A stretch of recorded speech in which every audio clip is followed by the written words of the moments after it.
এটা হচ্ছে আমাদের ভারত সুন্দরী কুলের গাছ। এখানে যত কুল ছিল সবগুলো পাড়া হয়ে গেছে, তার জন্য এই গাছটাকে পুরোটাই প্রুনিং করে দেবো, হার্ড প্রুনিং, নেক্সট ইয়ারে ফলনের জন্য।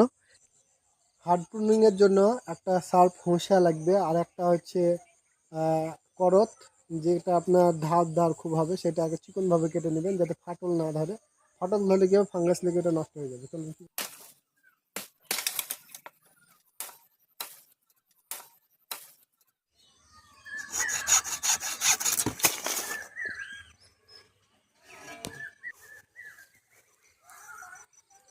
এগুলো স্মুথলি কাটা হয়ে গেছে। তারপরে দেখতে পাচ্ছেন এই দেখেন এইভাবে, তারপরে এইভাবে উপরে একটা ফাঙ্গিসাইড দিয়ে দিবেন। বিশেষ করে ছত্রাকনাশকের যে কোনো গ্রুপ হলে হবে, কার্বনডাইজাইম প্লাস ম্যানকোজেব প্লাস ধরেন কপার অক্সিক্লোরাইড, এই টাইপের যেগুলো আছে সেগুলো আপনারা দিয়ে দিতে পারেন।